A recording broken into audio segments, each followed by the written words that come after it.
Halo Sobat Dunia Seribu Besar, semoga Sobat selalu diberi kesehatan, panjang umur, dan rizki yang melimpah, amin. Sebelum masuk ke alur ceritanya, jangan lupa dukung channel ini ya dengan klik subscribe, like, komen, dan share, terima kasih. Mari kita lanjutkan perjalanan, Li Qiye. Bas, sinar tajam menembus langit di sekitar Divine Alliance, sedikit menyerupai bilah pisau dengan pengait yang terpasang di ujungnya. Sinar itu dapat memotong apapun, bahkan waktu itu sendiri atau siklus karma. Akhirnya muncul juga. Prinsipal Conqueror mendesah setelah melihat ini. Leluhur, apa itu? Tanya seorang penguasa naga dari Lu. Celestial Hook, artefak yang dibuat secara rahasia oleh Divine Alliance dengan bantuan Celestial Court. Jawab Prinsipal, apakah kekuatannya setara dengan menara surgawi? Sang penguasa naga menjadi terkejut. Masing-masing berguna dengan caranya sendiri. Saya khawatir Dao dan aliansi kekaisaran tidak akan mampu menghentikan ini dengan benteng pertahanan saja. Prinsip menyimpulkan, mereka sekarang sudah terlalu dekat dengan Celestial Court, kata seorang penakluk. Mayoritas suku Lu dulunya adalah bagian dari aliansi ilahi. Di bawah kepemimpinan Prinsipal, aliansi ilahi berfokus pada perdamaian dan kesejahteraan bersama rakyat. Sayangnya, anggota aliansi yang lebih tua berasal dari 3 ras besar. Karena itu, mereka secara alami tertarik pada pengadilan surgawi dan aliansi surga. Hal ini menyebabkan keretakan antara Lu dan mereka. Untuk menghindari pertumpahan darah yang tidak perlu dan tetap netral, penakluk prinsip turun tahta. Penguasa Dao Swatsea, penggantinya, menempuh jalan yang berbeda dari ini dan mengubah arah aliansi ilahi. Ini adalah suksesi yang adil dan sah sehingga mereka tidak menghadapi pertentangan apapun. Dengan itu, mereka dapat memperoleh bantuan pengadilan surgawi dalam menciptakan artefak baru. Diperlukan harta karun alam dan logam khusus di samping berkat dari para pembudidaya terbaik, yang mampu membunuh kaisar dan penakluk. Prinsipal telah mengetahui keberadaannya dan tidak ingin anak buahnya mati saat melawannya. Boom! Momentum di aliansi ilahi akhirnya berkumpul di satu tempat dan berbentuk seperti kait raksasa. Cahayanya berdenyut menakutkan. Setiap helainya dapat membelah bintang-bintang. Ini adalah puncak ketajaman tertinggi. Hanya dengan melihat kaitan itu saja, penonton merasakan sakit yang tajam di mata mereka. Ini bukan karena terangnya sinar itu, melainkan karena afinitas tajam yang dipancarkannya. Apa benda ini? Mereka tidak memiliki informasi tentang artefak ini. Meskipun mereka pernah melihat bilah tajam sebelumnya, senjata-senjata itu tumpul dan tumpul jika dibandingkan. Bersiaplah, teriak semua makhluk. Ekspresi sekutu-sekutunya pun berubah masam. Kait itu segera menempel pada dinding setelah terwujud menjadi kenyataan tetapi belum mengaktifkan kekuatannya. Benteng Haven dikenal tidak dapat dihancurkan oleh kekuatan eksternal. Satu-satunya hal di benua atas yang mampu merusaknya adalah menara surgawi. Keduanya terbuat dari bahan-bahan yang tak ternilai harganya dan dilengkapi dengan bahan-bahan terbaik. Keduanya dipadukan secara seimbang, menghasilkan keseimbangan yang rumit. Sayangnya, hari ini terjadi perkembangan yang belum pernah terjadi sebelumnya. Dengungan aneh terdengar dari kait itu, terdengar menyeramkan dan mengerikan. Ini mirip dengan benda tajam yang bergesekan dengan lembaran logam. Ketajaman kail itu tak tertandingi. Namun, tetap saja tidak dapat merobohkan tembok dalam waktu singkat. Kendati demikian, tenaga yang tak habis-habisnya di balik kait itu mulai membuat sayatan di dinding sambil meninggalkan bunyi gerindra yang menusuk. Ini merupakan perkembangan yang tidak menguntungkan bagi rakyat karena setelah sekian lama, menara itu tidak dapat merusak tembok secara kasat mata. Sekarang, tampaknya terobosan hanya masalah waktu. Gemuruh. Menara itu memfokuskan kekuatannya pada tanda yang dalam, menyerangnya dengan kekuatan maksimal untuk membantu kaitnya. Dunia bergetar tanpa henti di hadapan serangan mereka. Makhluk hidup di benua atas menderita di bawah beban menara, merasa seolah-olah mereka juga sedang dihantam. Beberapa memuntahkan darah, tidak dapat bertahan lebih lama lagi. Tidak lagi, tidak lagi. Mereka gemetar ketakutan, tidak ingin binasa dengan cara seperti ini. Boom! Benteng Haven juga bergetar hebat, momentum yang dibangunnya menjadi tidak stabil. Retak, retakan besar akhirnya muncul di sekitar titik benturan. Hati-hati, teriak semua makhluk dan memperingatkan anak buahnya. Tampaknya usaha mereka selama ini sia-sia. Boom! Menara itu akhirnya runtuh dan meninggalkan lubang besar di dinding. Kekuatan artefak itu mengalir melalui celah itu dan meruntuhkan beberapa kultivator top hingga berdarah-darah. Dengan formasi dan momentum yang berantakan, pemberdayaan di tembok itu hancur berantakan. Mundur, segala hal dapat melihat bahwa situasi ini tidak dapat diperbaiki lagi. Rakyat kalah. Penonton dari jauh akhirnya merasakan tekanan yang datang dari menara. Hal yang sama berlaku bagi para pembudidaya biasa dan manusia biasa. Aliansi surgawi dan ilahi akan berkuasa tanpa perlawanan. Mereka mulai memikirkan konsekuensi di masa depan. Kemunculan Celestial Hook telah merusak keseimbangan yang rapuh di benua atas. Sejak saat itu, Dao dan Imperial Alliance hanya bisa bertahan atau mundur. Sayangnya, mereka tidak dapat mundur dengan cepat karena Kail telah menutup jalur pelarian mereka. Semua makhluk, Sword Queen, Dark Frost, dan Calamity meraung dan menggunakan hukum jasa terkuat mereka, ingin menghancurkan jalur dimensi untuk melarikan diri. Sayangnya, menara itu datang dan menekan mereka juga. Li Zitian dan penakluk prinsip menarik napas dalam-dalam, menyadari bahwa ini sudah berakhir. Menara dan kait hanya butuh waktu untuk akhirnya menghancurkan para pembudidaya puncak ini, menghancurkan buah Dao dan takdir sejati mereka hingga musnah.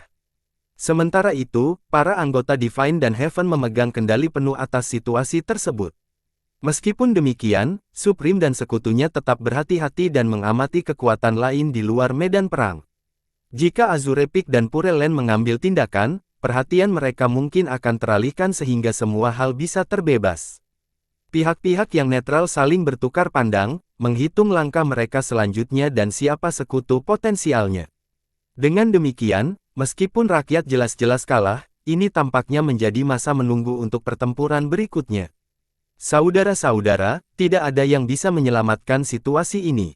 Belum terlambat untuk menyerah. Supreme berbicara dengan percaya diri dan tanpa kesombongan, ingin membujuk musuh-musuhnya untuk menyerah. Berita, hanya untuk mengikuti pengadilan surgawi. Dewa Dao bencana tertawa, itu bisa dinegosiasikan, kata Supreme dengan tenang, menyusun rencana untuk mengakhiri kebuntuan yang penuh risiko ini. Tidak ada yang perlu dinegosiasikan, aku lebih baik mati daripada menyerah pada pengadilan surgawi. Malapetaka meninggikan suaranya, saudaraku, mohon pertimbangkan kembali, tidak seorang pun dapat mengubah hasil hari ini. Supreme berbicara dengan sungguh-sungguh, tampaknya siap memaafkan musuh-musuhnya. Kau terdengar cukup percaya diri. Semua hal menganggap ini aneh. Tentu, mereka telah kalah dalam pertempuran ini. Namun, ini bukanlah perang pertama antara rakyat dan ras. Kecuali di Immemorial Epoch saat rakyat merupakan pihak yang tidak diunggulkan sejak awal, peperangan selanjutnya berlangsung. Cukup berimbang dengan kedua belah pihak meraih kemenangan dalam berbagai pertempuran. Oleh karena itu, kemenangan dan kekalahan hanya bersifat sementara. Pihak yang menderita kekalahan telak tidak butuh waktu lama untuk bangkit kembali. Namun, sikap Supreme kali ini berbeda. Puncak dari rencana abadi untuk membangun dominasi dalam satu serangan. Supreme berkata, yang sebenarnya adalah bahwa tidak ada yang bisa menyelamatkan rakyat. Ayo bekerja sama dengan kami, kita akan membangun dunia baru. Sebagai anjing pemburumu, aku yakin, kata Calamity dengan nada sarkastis. Saudaraku, pengadilan surgawi ditakdirkan untuk menguasai dunia selamanya. Bergabunglah dengan kami dan jadilah bagian dari sesuatu yang hebat. Kamu juga akan mampu melindungi sisa-sisa The People, sebuah pencapaian yang luar biasa. Kata Supreme, itu adalah pernyataan yang berani mengenai pengadilan surgawi. Kata Dark Frost, para kultivator di level mereka tidak pernah menyombongkan diri dan memilih kata-kata dengan hati-hati. Hal ini terutama berlaku bagi Supreme yang berada di posisi kepemimpinan. Dengan demikian, kepercayaannya pada Celestial Court tampak sangat tinggi saat ini. Perlu diingat bahwa meskipun pengadilan surgawi kuat, rakyatnya jauh dari kata lemah. Masih ada kota Dao abadi dan lapangan kekaisaran di benua abadi. Dengan bantuan mereka, orang-orang di benua atas akan mampu melancarkan serangan mengesankan untuk mengubah keadaan. Nama Celestial Court saja sudah membuat orang-orang ketakutan di zaman kuno. Namun, era yang berbeda dimulai setelah Sky Splitter dengan munculnya Imperial Field dan Immortal Dao City. Pembeli telur bebek dan sekutunya berhasil mencapai Celestial Court, meraih kemenangan demi kemenangan, dan akhirnya menyegel Celestial Court. Kemudian, konflik lain terjadi dengan hasil yang beragam. Dengan demikian, Tidak ada yang bisa mengklaim dominasi absolut, bahkan Celestial Court. Hari ini, keyakinan Supreme ditanggapi dengan skeptisisme dan ketakutan. Lagi pula, Supreme bukanlah tipe yang suka menggertak. Karena dia memiliki hubungan langsung dengan Celestial Court, apakah dia memiliki akses ke informasi tertentu yang tidak diketahui orang lain? Saya tidak mengatakan apa-apa selain kebenaran. Ketahuilah bahwa ketika pengadilan surgawi kembali, ia akan menguasai dunia. Kata Supreme. Para pembudidaya puncak lainnya saling bertukar pandang, merasakan ada yang tidak beres dengan kepercayaan diri Supreme. Kematian adalah pilihan lainnya. Sang penakluk pagoda abadi memiliki sikap yang lebih keras daripada sang tertinggi, kita bisa memberikan penghakiman sekarang. Mendengar Immortal Pagoda mengatakan hal ini sendiri membuat Swatsea dan Eternal Conqueror terkejut. Suasana menjadi semakin tidak menyenangkan. Meskipun mereka saat ini berpihak pada ras, mereka bukan bagian dari pengadilan surgawi. Mereka dapat membunuh segala hal dan yang lainnya hari ini, tetapi ini mungkin tidak memiliki efek absolut pada konflik abadi. Cepat atau lambat, Imperial Field dan Immortal Dao City akan mengirimkan bantuan ke benua atas dan pembalikan tetap menjadi kemungkinan. Sayangnya, apa rencana abadi ini untuk membangun dominasi dari Celestial Court? Saat ini, pengadilan surgawi tidak memiliki kendali atas benua abadi. Rakyat telah bangkit, menjadi musuh yang layak. Kau bahkan tidak bisa menguasai dua benua, apalagi keenamnya. Dao dan aliansi kekaisaran kita bukanlah satu-satunya kekuatan di sini. Calamity tertawa, bertingkah riuh tetapi sebenarnya, ia ingin mengorek lebih banyak informasi dari Supreme. Hasilnya sudah jelas sekarang, berjuang tidak ada gunanya. Tidak ada seorang pun yang dapat menghentikan hal yang tak terelakkan, kekuasaan pengadilan surgawi. Saya dengan tulus menyarankan kalian semua untuk menanggapi saya dengan serius. Supreme bersikeras. Kalian semua, di sini termasuk Azure Peak, Purelend, dan kekuatan lain di benua atas. Para pendengar tentu saja memahami maksudnya. Hal ini malah membuat keadaan semakin membingungkan. Apakah dia tidak takut kekuatan-kekuatan ini ikut campur dan menyelamatkan para tahanan? Keyakinannya yang kuat bisa menjadi bumerang di sini dan membalikkan keadaan. Tidak ada ampun bagi para pembangkang, tidak ada pengecualian ketika kekuatan surga turun. Pagoda abadi mengulanginya dengan gaya mendominasi, mencerminkan sikap sombongnya. Kekuatan surga, pengadilan surgawi terlalu menganggap diri mereka hebat, sekelompok pemulung berpikir mereka dapat mewakili surga yang tinggi. Sebuah suara santai menjawab sebagai gantinya. Semua mata langsung tertuju ke arah pembicara. Mereka melihat seorang pria biasa berjalan di langit, mendekati medan perang. Li Qiye, dia sudah tidak asing lagi bagi siapapun saat ini. Hahaha, Calamity tertawa terbahak-bahak dan berkata, Tuan muda kita akhirnya tiba, pengadilan surgawi sudah tamat. Dia berlutut di tanah dan berteriak, Tuan muda, sudah lama sekali sejak terakhir kali saya memberi hormat kepada Anda. Ini mengejutkan semua orang, seorang pembudidaya puncak berlutut. Kaisar Buddha Jilin segera bergegas dan bersujud di hadapannya, Tuan muda, sudah berapa lama saya menunggu saat ini? Matanya menjadi sedikit berkaca-kaca saat berada di dekatnya. Para penonton tidak dapat mempercayai mata mereka sendiri. Kali ini, ada seseorang yang lebih kuat daripada semua petarung saat ini. Mencapai ke-8 pencerahan ke tingkat yang begitu tinggi, hebat sekali. Li Qiye melirik ke bawah dan memujinya, mengenalinya sebagai Jilin Mengying dari 10 dunia. Saya hanyalah seekor kunang-kunang jika dibandingkan dengan mereka. Prestasi saya hanya karena bimbingan Anda, Tuan muda. Katanya, sang penakluk utama juga membawa anak buahnya. Ia bersujud dan berkata, Tuanku, keturunanku dan aku mohon maaf atas kurangnya penerimaan yang layak. Mohon maafkan kami. Dialah yang menjual dirinya kepada Li Qiye, bekerja sebagai pelayan sambil merahasiakan identitas aslinya. Yang lain terkejut melihat ini dengan beberapa pengecualian, termasuk Li Zitian. Dermawan, kami dengan hormat menyambut Anda. Leluhur Azure memimpin anggota puncak Azure dan berlutut juga. Li Zitian dan para anggota klan kekaisaran bergabung dalam kelompok itu, juga memberikan penghormatan kepada Li Qiye. Tentu saja, tidak ada seorang pun yang bisa memberikan kejutan lagi pada titik ini setelah menyaksikan beberapa monster sebelumnya. Sebelumnya, mereka sudah tahu betapa menakutkannya Li Qiye, mengalahkan pagoda abadi dan penakluk abadi dengan satu gerakan. Penakluk cahaya dalam kondisinya yang kuat juga dikalahkan dengan cepat. Meskipun demikian, perbedaan kekuatan tidak mengharuskan adanya sikap tunduk. Ini adalah sesuatu yang belum pernah terjadi sebelumnya di benua atas, bagi seorang kultivator tunggal untuk menjadi begitu bergengsi dan berpengaruh. Bahkan mereka yang datang dari pengadilan surgawi tidak menikmati perlakuan ini. Para kultivator papan atas memiliki harga diri yang terlalu tinggi untuk menjadi penjilat. Sayangnya, semua orang dapat melihat bahwa malapetaka, Kaisar Buddha Jilin, leluhur Azure, dan yang lainnya benar-benar menghormati Li Qiye. Ini mengubah segalanya mengenai spekulasi sebelumnya tentang identitas dan latar belakang Li Qiye. Siapakah dia? Para penakluk dan penguasa naga menanyakan pertanyaan yang sama. Hanya keberadaan agung dan kuno yang dapat menyebabkan para pembudidaya bertindak dengan cara ini. Berdirilah. Li Qiye melambaikan tangan dan memberi izin. Yang lainnya berdiri. Kaisar Buddha Jilin tampaknya menjadi orang yang paling terpengaruh oleh pertemuan yang telah lama ditunggu ini.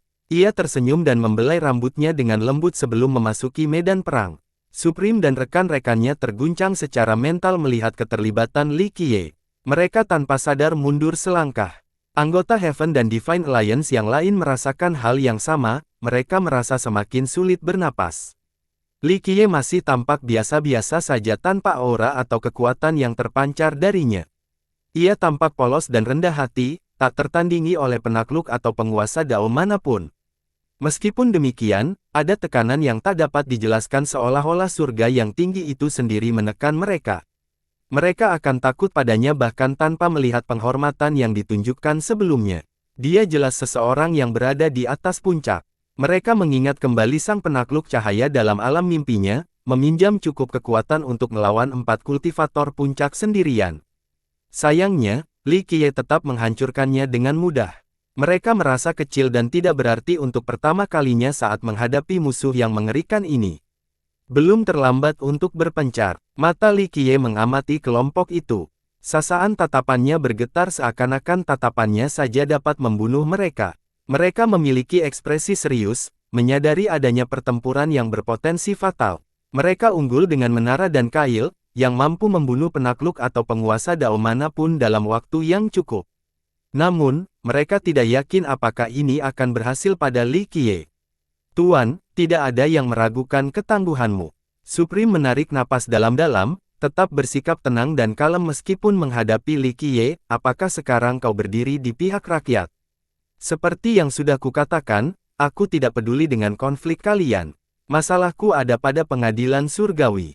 Li Qiye menjawab, silakan jelaskan, Tuan. Jika Anda tidak puas dengan pengadilan surgawi, saya akan menyampaikan pesannya. Supreme membungkuk. Meskipun menjadi perwakilan pengadilan surgawi, Supreme tidak berani bersikap angkuh kali ini, memilih untuk bersikap rendah hati. Ini jauh dari norma. Bagus, ini pesannya. Beritahu orang-orang tua di sana untuk mencuci leher mereka karena aku akan memenggal kepala mereka dan meratakan istana mereka. Kata Li Qiye sambil tersenyum. Karena tidak ada yang mengira bahwa kata-kata Li Qiye hanyalah bualan kosong pada saat ini, mereka menjadi semakin terkejut. Ini sama sekali bukan ancaman kosong, dia pasti akan melaksanakan pernyataannya bahkan jika itu berarti melawan pengadilan surgawi. Pada awal zaman baru, pengadilan surgawi menuduh banyak orang sebagai pendosa dan menegakkan kekuasaan mereka atas dunia. Mereka jarang mengalami kemunduran, salah satunya adalah Madenet Flame yang meninggalkan kawah api di wilayah mereka. Kemudian, si pembeli telur bebek dan sekutunya hanya berhasil sampai di gerbang. Selain itu, pahlawan wanita yang bersatu juga tidak dapat mengalahkan mereka. Dengan demikian, pernyataan Li Qiye agak berani mengingat preseden historis. Kaisar kayu murni tidak dapat melakukannya, jadi pula permaisuri yang tidak terhentikan. Yang terpenting, nada bicaranya begitu santai seolah-olah ini bukan masalah besar. Lawannya tidak percaya apa yang mereka dengar. Meratakan pengadilan surgawi. Mata pagoda abadi berkilat mengintimidasi. Ini cukup membuat orang lain gemetar tetapi tidak membuat Li Qiye. Apakah ini seharusnya sulit? Li Qiye menjawab, tentu saja, ia hanya menyatakan fakta, tetapi orang lain menafsirkannya secara berbeda. Pagoda abadi tidak menanggapi, berkerut karena kecewa. Dia benar-benar kalah dari Li Qiye sebelumnya, bahkan gua miliknya pun terbakar. Tuan, saya tidak bisa menghentikan keinginan Anda untuk menghancurkan pengadilan surgawi. Satu-satunya hal yang dapat saya lakukan adalah menjalankan tugas saya dengan setia. Supreme menarik nafas dalam-dalam dan berkata. Dia mengakui janjinya tetapi tidak menyerah. Kau masih akan mencoba. Li Qiye tersenyum. Kekuatanmu tak terduga oleh orang-orang seperti kami. Sayangnya, saya punya tugas yang tidak bisa saya terima. Aku hanyalah seekor semut di hadapanmu, tetapi ada saatnya semut akan menunjukkan taringnya. Kata Agung, hahaha, orang yang menarik. Li Qiye tersenyum dan berkata, apa yang akan kamu lakukan? Semua menyerang bersama sambil mengandalkan benda-benda itu. Setelah berkata demikian, dia melirik ke arah menara dan Kail yang masih memenjarakan segala-galanya dan sekutu-sekutunya. Mereka yang berasal dari surga dan aliansi ilahi merasa ada gunung yang bersandar di dada mereka. Mereka semua tahu bahwa seorang petarung puncak tidak akan mampu melawan Li Qiye. Mereka hanya bisa mengandalkan dua hal, keunggulan jumlah mereka dan dua artefak yang diciptakan oleh pengadilan langit. Tentu saja, kemungkinan keberhasilannya tampak tidak menguntungkan. Supreme merasa seolah-olah sedang menatap surga. Tekanan itu saja sudah menakutkan. Kami hanya bisa melakukan yang terbaik jika Anda ingin bertarung, Tuan. Supreme berkata dengan tegas, tetap mempertahankan ketenangannya. Dan aku akan memberikan kesempatan. Tapi pertama-tama, mari kita lihat berapa banyak yang siap mati demi Celestial Court. Katanya sambil dicampur. Supreme menoleh ke arah sekutunya dan berkata, Celestial Court akan menjadi cahaya di masa depan. Hadirin sekalian, apakah kalian siap bertarung bersamaku dan menyambut era baru? Mereka terkejut, beberapa hal yang menarik. Aliansi surga mendukung pengadilan surgawi. Kami tidak akan mundur dari tantangan apapun. Kaisar Abadi Sukong berbicara dengan tegas dan mewakili aliansi surga. Kami tidak akan mundur. Anggota lainnya ingin bergabung dengan Supreme. Persatuan aliansi surga patut dipuji. Dari yang lemah hingga yang kuat, mereka siap mendukung Supreme. Ada sesuatu tentang dirinya yang telah memenangkan hati mereka. Bagaimana dengan kalian semua? Supreme bertanya pada Divine Alliance, situasi yang jauh lebih rumit. Terdiri dari banyak anggota yang berasal dari 3 ras. Generasi yang lebih tua juga sangat mendukung Celestial Court. Namun, beberapa orang setuju karena berbagai alasan. Ini bukan lagi pertarungan antara ras dan rakyat, melainkan apakah mereka ingin menyatakan kesetiaan kepada pengadilan surgawi. Beberapa dari mereka ingin bertarung sampai mati untuk Derace, tetapi bertarung untuk Celestial Court. Ini masalah yang sama sekali berbeda. Mereka menatap pemimpin mereka, Swatsea Dao Lord, dan menunggu suaranya. Aku akan berjuang demi aliansi ilahi, tetapi aku tidak tertarik pada nyawaku demi pengadilan surgawi. Swatsea telah mengambil keputusan. Sikapnya sangat penting dan dapat mempengaruhi pendapat sekutu-sekutunya. Ras ini hanya bisa berdiri kokoh karena keberadaan pengadilan surgawi. Kata seorang kaisar tua dari generasi terakhir aliansi ilahi. Saya juga tidak ada hubungan apapun dengan Derace. Swatsea tidak takut menyinggung siapapun. Sebagai penguasa Dao Puncak, tidak ada yang bisa memaksanya melawan keinginannya. Ia melanjutkan, Tuan-tuan, saya bergabung dengan aliansi ilahi untuk aliansi ilahi, bukan untuk ras atau pengadilan surgawi. Kalian semua tahu ini dan mendukung saya untuk menjadi pelindung. Meskipun demikian, silakan buat pilihan Anda sendiri. Bagi mereka yang ingin mengikuti saya akan tetap mengabdi pada aliansi ilahi dengan sepenuh hati. Jika tidak, saya tidak keberatan mengembalikan posisi ini juga. Kelompok itu setuju, setiap orang mempunyai pendapatnya masing-masing. Dia bukan salah satu dari kita dan tidak bisa dipercaya, kata seseorang di antara mereka. Swatsea tidak peduli untuk mencari tahu siapa orang itu dan berjalan ke sisi lain. Ye Fantian mengikutinya tanpa berkata apa-apa. Kamu bisa memasuki pengadilan surgawi dan memerintah di masa depan. Seorang raja generasi terakhir menasihati agar tidak mengambil keputusan itu. Saya hanya bisa berterima kasih kepada aliansi ilahi dan penguasa Dao. Saya akan menyusul. Ye Fantian menenangkannya. Five Sun dan beberapa penguasa Dao serta penakluk juga bergabung di dalamnya, menampilkan film Kan yang jelas dalam aliansi ilahi. Bagaimanapun, mereka yang berasal dari Eight Desolaces tidak bergabung untuk Celestial Court atau Derace. Kaisar membangun aliansi ilahi untuk mendukung pengadilan surgawi. Kami mengikuti keinginannya. Raja generasi terakhir berkata, mengangkat kaisar yang mendalam. Kami mendukung pengadilan surgawi. Anggota yang tersisa tetap bersama Supreme. Baiklah, kami membutuhkanmu untuk memimpin aliansi ilahi.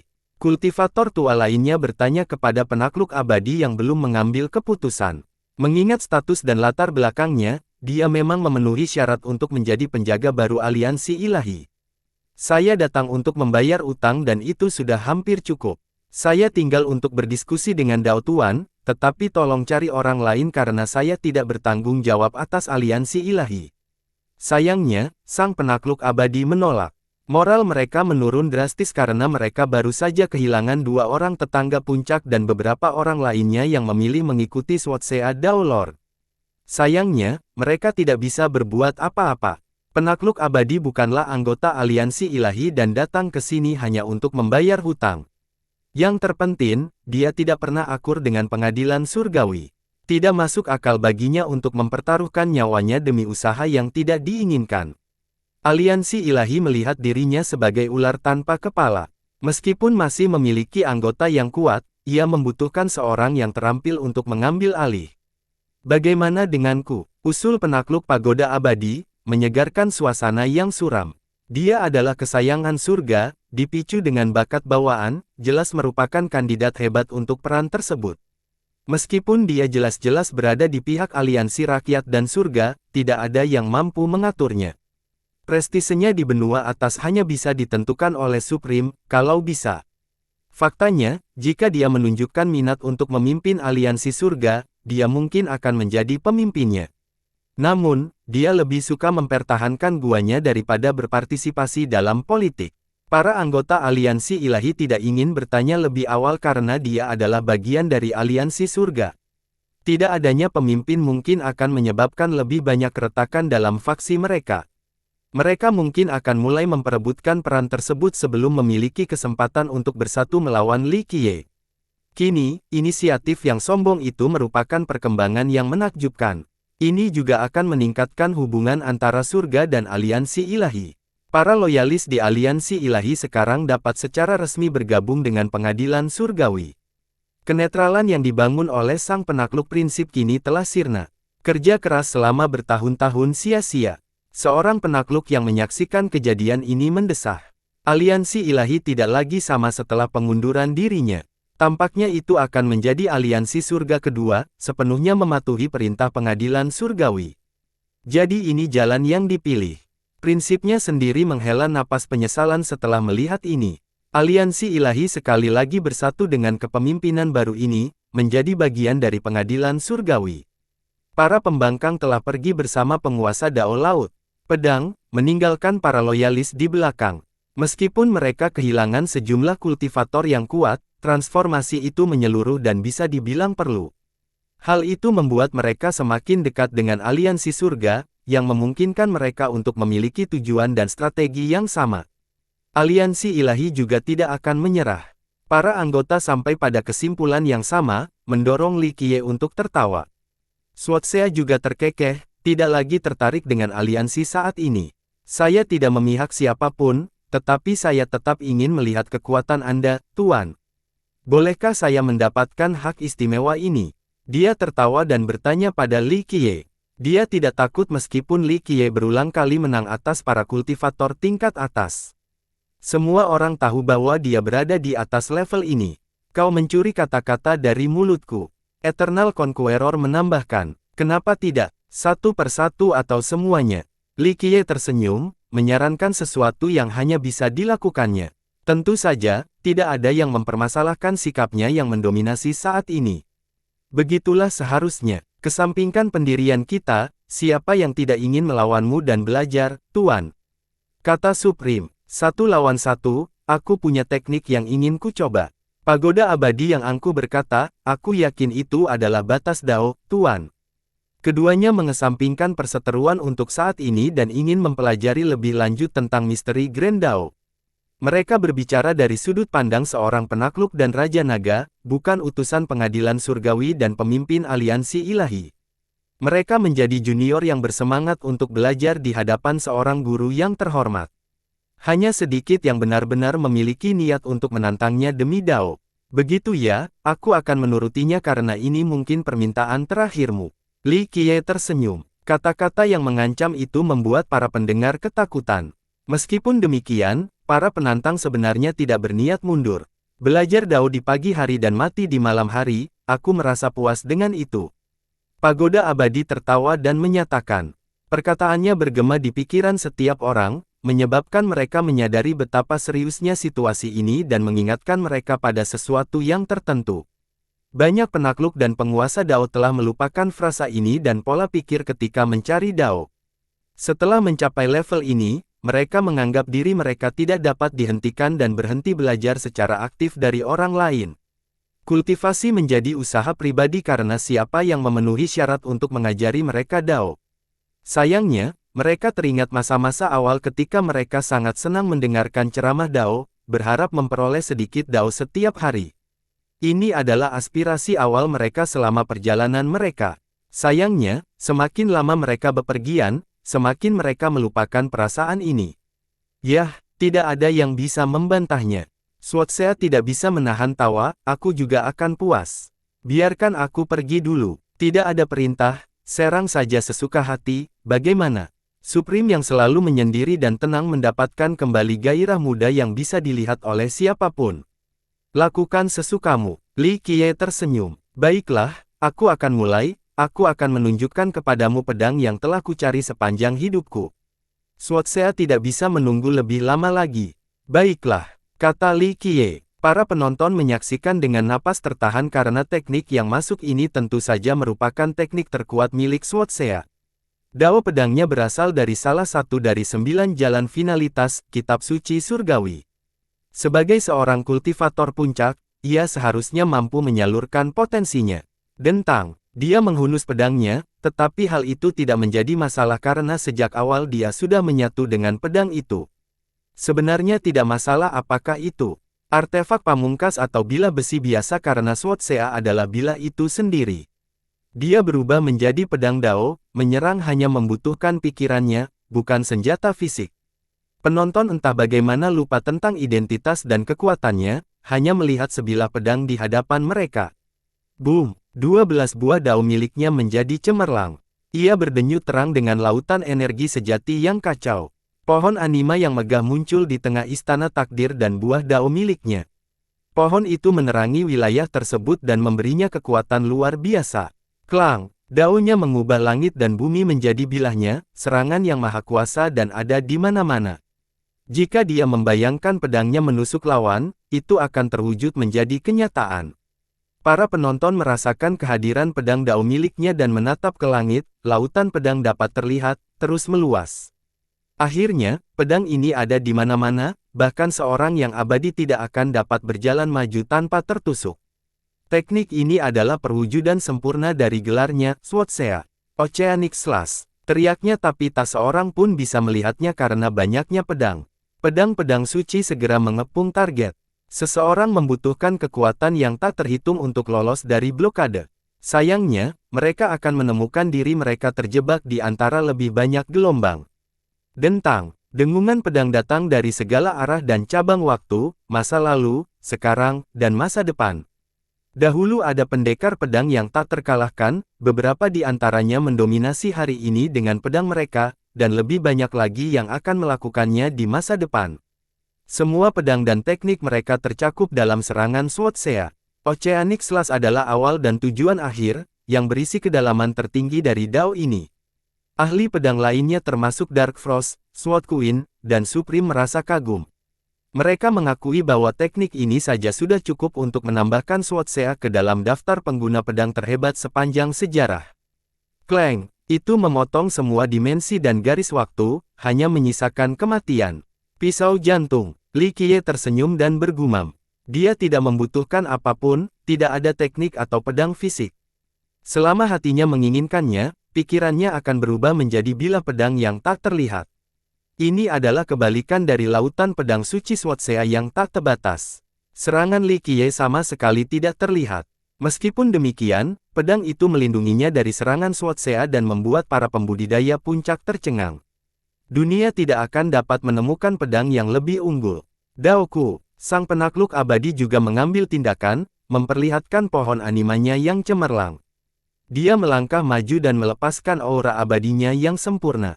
Itu terjadi begitu cepat, proses pemanggilan dan aktivasi terlalu cepat untuk dideteksi oleh para kultivator. Waktu seakan terhenti saat daunnya menghubungkannya dengan surga dan bumi. Ia menjadi sungai waktu yang mengalir melalui ketiga garis waktu. Faktanya, semua orang merasa waktu tidak lagi berarti di hadapannya. Mereka sekarang dapat memilih garis waktu, kembali ke saat mereka berusia 18 tahun atau menikmati kekuasaan mereka di masa keemasan mereka. Daunnya membuat segalanya tampak seperti ilusi dan seperti mimpi. Namun, masa lalu dan masa depan entah bagaimana bisa dipahami. Tentu saja, dia adalah satu-satunya orang yang benar-benar memegang kendali. Keabadian. Dia meraung dan mengaktifkan garis keturunannya, keabadian ilahi. Kekuatannya diam-diam menyusup ke sungai waktu dan mewarnainya menjadi merah cerah. Sungai itu menjadi semakin mempesona dan mengesankan, tampaknya mengatasi batasan waktu dan memberinya keabadian sejati. Benar-benar luar biasa, teriak seorang penonton. Waktu tak lagi meninggalkan jejak pada sang penakluk. Tak ada kekuatan yang dapat menghancurkan keadaannya saat ini karena ia benar-benar abadi. Inilah orang yang menentang pengadilan surgawi tanpa menghadapi konsekuensi apapun. Dao ini, sama cepatnya dengan awan. Li Qiye melirik Dao dan waktu berlalu di dalam matanya. Ia menengok kembali sejarah dan tidak melihat apapun kecuali awan yang berhamburan, entah itu sungai waktu yang paling terang atau pembudidaya yang paling hebat. Tidak ada yang bertahan selamanya. Keabadian berlalu dalam sekejap mata. Tidak ada yang layak diingat karena sifatnya yang fana, baik itu kaisar yang tak terkalahkan, peri cantik, dan legenda yang tak terkalahkan. Bahkan seorang kultivator puncak hanyalah setitik debu dibandingkan dengan garis waktu di mata Li Qiye, tidak bernilai sepeser pun. Keberadaan Li Qiye merampas kepercayaan diri semua orang meskipun hati Dao mereka gigih. Mereka akhirnya merasakan sensasi yang sudah lama terlupakan, ketakutan. Meski begitu, Supreme tidak gentar meski sempat merasakan ketakutan. Dia bergerak dan memanggil pohon sucinya untuk melakukan serangan hampa. Saat orang-orang melihat pohon kolosal dan serangan khususnya, mereka dapat melihat mengapa dia unik dan sebanding dengan para penguasa Dao dan penakluk puncak. Dia mengandalkan Tao saja untuk mencapai prestasinya saat ini, bukan dengan cara-cara tercela. Kleng, tebasannya hanya meliputi kekosongan yang tak bernoda, tidak ada hasrat membunuh dan bau darah. Namun, ia menyimpan sesuatu yang istimewa untuk Li Qiye, menambahkan emosi pada serangannya. Emosi itu berubah dari kekosongan menjadi memiliki afinitas lain, puncak serangannya. Ini adalah pertama kalinya penonton melihatnya menggunakan teknik pedang yang lebih tradisional. Tentu saja, teknik ini berbeda dari yang lain karena teknik ini memiliki keadaan hampa sebelum transformasi. Kekosongannya lebih unggul dari semua hal, membuatnya mematikan. Namun, belas kasihnya yang ditunjukkan dapat langsung menusuk hati. Bagaimanapun, setiap orang memiliki emosi karena mereka adalah makhluk hidup, bukan batu. Memiliki emosi membuat seseorang rentan terhadap dorongannya. Cakupan misterius dari Dao ini melampaui dasar-dasar pedang. Dao ini melibatkan dirinya dengan hal-hal duniawi dan memanfaatkan kelemahan mereka. Semua orang melihat tusukan yang berubah menusuk jantung Li Qiye. Emosi membuatku tidak bisa. Mereka mendengar suaranya dan dia tampaknya sudah tidak ada di sana. Pedang itu menusuk emosi, bukan Li Qiye karena dia telah mengambil wujud misterius. Mungkin ini adalah cara yang tepat untuk menggunakan anima. Emosi dan segala hal lainnya bukanlah jati diri yang sebenarnya. Semua orang terkejut, termasuk lawan-lawannya dan para tawanan dari The People. Dalam sepersekian detik itu, mereka merasakan sesuatu yang baru dengan anima. Para kultivator puncak telah melihat anima dan memulai jalan menuju kehidupan abadi. Namun, bagaimana Li Qiye bisa mencapai kondisi anima tanpa mengaktifkan buah Dao atau memperlihatkan pohonnya? Masing-masing dari mereka merasakan sesuatu yang berbeda, tetapi satu hal yang pasti, mereka menjadi sedikit lebih dekat dengan anima. Apakah ini level berikutnya dan makna sebenarnya dari anima? Karena bakat dan pemahaman mereka yang luar biasa, mereka langsung tercerahkan hanya dengan menontonnya. Sayangnya, tidak ada waktu bagi sebagian dari mereka. Sang penakluk pagoda abadi berpikir bahwa ini adalah kesempatan yang tepat untuk menyerang. Karena Li Qiye mengubah wujudnya menjadi sesuatu yang aneh agar terhindar dari tebasan tak berwujud milik Supreme, mungkin pertahanannya menjadi lemah.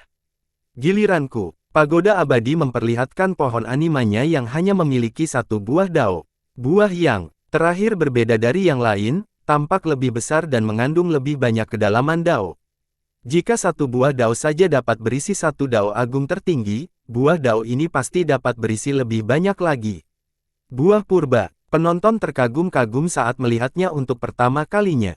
Lagi pula, hanya sedikit orang dalam sejarah yang cukup beruntung untuk memilikinya. Terlebih lagi, buah ini telah memasuki benua abadi sejak lama.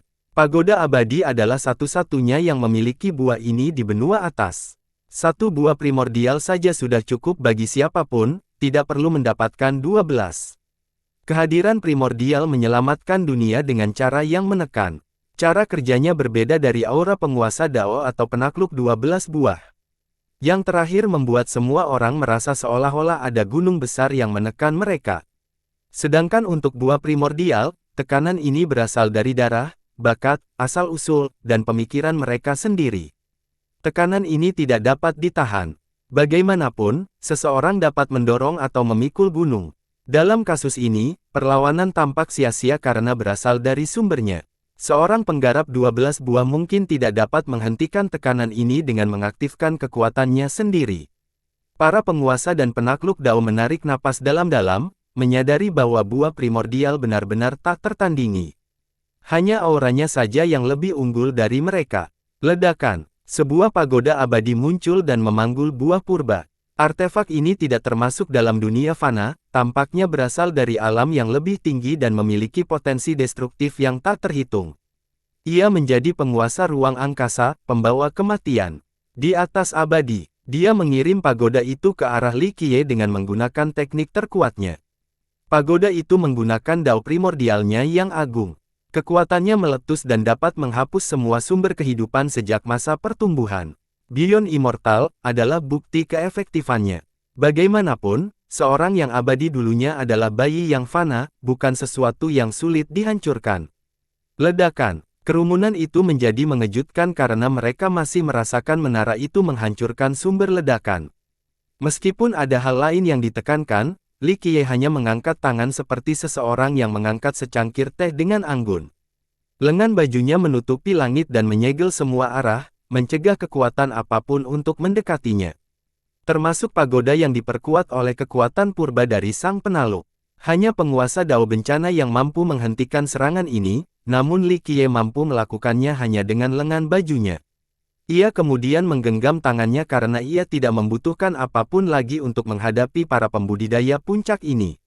Mereka tidak ada bedanya dengan semut jika dibandingkan dengan dirinya saat ini.